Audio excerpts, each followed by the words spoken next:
Best varicose wines చికిత్సనే పొందండి. నొప్పి లేని చికిత్స కోసం సంప్రదించండి ఎబిస్ హాస్పిటల్. నమస్తే రమగారు. నమస్తే జయ. రమగారు, మనకి సంకటహర చతుర్థి ఉంది. ఈ రోజు యొక్క విశిష్టత. ప్రతి నెల వస్తుంది. అవును. నెల నెల వచ్చేది. పౌర్ణమి తర్వాత వచ్చే 4వ రోజు. దీంట్లో ఒక సాధారణ నియమం ఏంటంటే సవితి రాత్రిపూట ఉండాలి.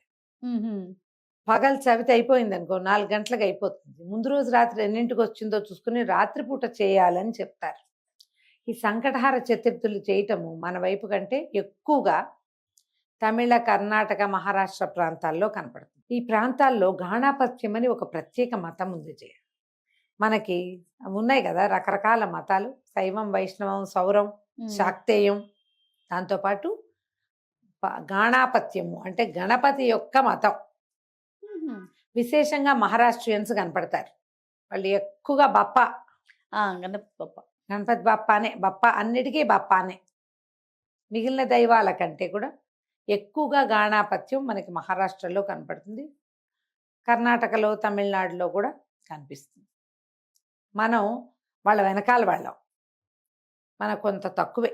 మనం విశేషంగా చేసేది ఏంటి? గణపతి నవరాత్రులు, చతుర్థి చేసుకుంటాం. ఏదో చతుర్థి చేసుకోవటమే.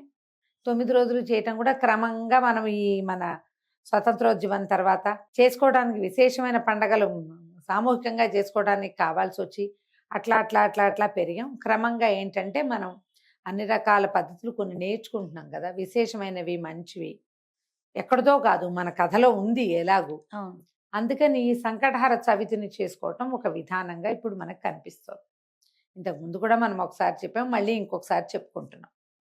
ఇదేంటంటే కృష్ణపక్షంలో వచ్చే చవితి. మామూలు చవితి ఎప్పుడు వస్తుంది? భాద్రపద శుక్ల చతుర్థి కదా. కానీ ప్రతి నెల వచ్చేటువంటి కృష్ణ చతుర్థి నాడు సంకటాలు తొలగిస్తాడు వినాయకుడు. అసలు చవితి అంటేనే వినాయకుడిది కదా. నెలలో ఏడాదిలో 24 చవితులు వస్తాయి. అందులో ప్రధానమైన చవితి ఒక్క శుక్ల చవితి. శుక్ల చవితులు వదిలిపెట్టాడు.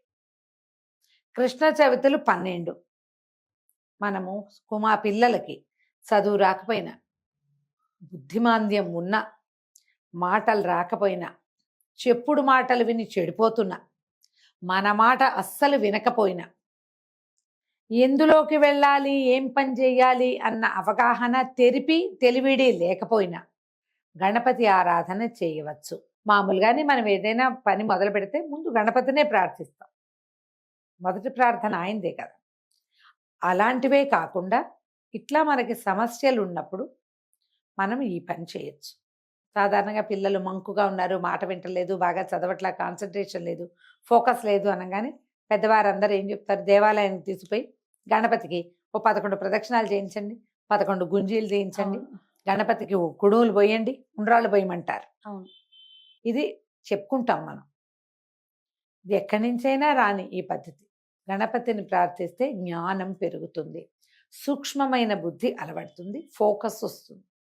వీటితో పాటు కుటుంబ కష్టాలు ఎలాగోనే, పిల్లల పైకి రాకపోవటం, వాళ్ళు ఎక్కడికి వెళ్ళినా వాళ్ళకి ఏదో ఒక అడ్డంకి వస్తూ ఉండటం. ఇప్పుడు వాళ్ళు ఎవరికైనా మన పిల్లలకి అడ్డంకి వస్తే మనకు వచ్చినట్టే అది. అంతే కదండి. తల్లులు ఎక్కువగా ఇవి చేస్తూ కనపడతారు. కుటుంబాల్లో చేసుకుంటారు. ఎవరైనా చేసుకోవచ్చు. దీనికి ఆనమాయితీ కావాలి, ఆను కావాలి లేదు, హాయిగా చేసుకోవచ్చు. దీనికి చేసుకోవడానికి పెద్ద పద్ధతి ఉంది, సింపుల్ పద్ధతి ఉంది, ఈజీ పద్ధతి కూడా ఇంకొకటి ఉంది. 3 చెప్దాం.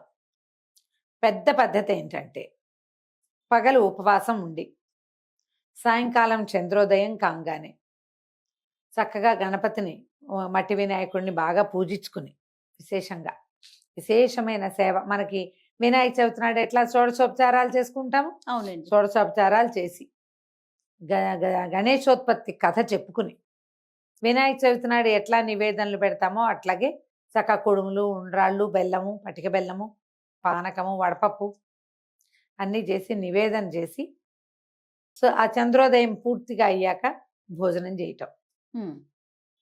ఇప్పుడు ఇన్ని రకాలు చేయాలంటే ఈ ఉద్యోగస్తులు, చిన్నపిల్లల వాళ్ళు, కొంతమంది చేయి పట్టని వాళ్ళు కష్టపడతారు కదా.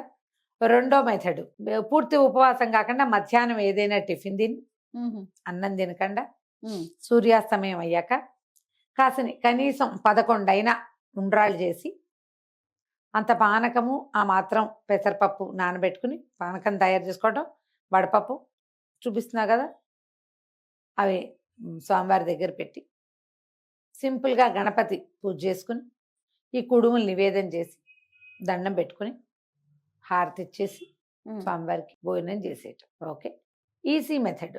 ఉపవాసం ఉంటారో ఉండరో ఏదో ఒకటి మీకు దోచింది. సంకటహర చతుర్థి నాడు సాయంకాలం గణపతి ఆరాధన జరిగే ఏ దేవాలయానికైనా వెళ్ళిపోయి అక్కడ అష్టోత్తరమో ఏదో పూజ చేస్తారు, అది చేయించుకుని హారతి ఇచ్చే వేళకు చూసి దండం పెట్టుకుని ప్రసాదం పెడతారు, పుచ్చుకోండి. సంకటహర చతుర్థి నాడు ఇలా కూడా చేసుకోవచ్చు. ఓకే, మీరు ఏది చేయగలిగితే అది చేయండి. ప్రతి నెల వస్తాయి. దీనికి ఈజీ మెథడ్ ఏంటి, మన దగ్గర ఒక క్యాలెండర్ ఉంటే క్యాలెండర్లో వాళ్ళే బుజ్జి వినాయకుడు బొమ్మ వేసి కనపడుతుంది. మీరు రౌండ్ ఆఫ్ చేసి పెట్టుకోండి. గ్రీన్ కలర్ తోటో రెడ్ కలర్ తోటో గుర్తుంటుంది.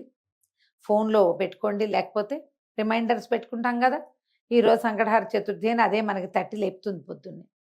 ఈ విధానాల్లో మీరు ఏది కుదిరితే అది చేసుకోండి.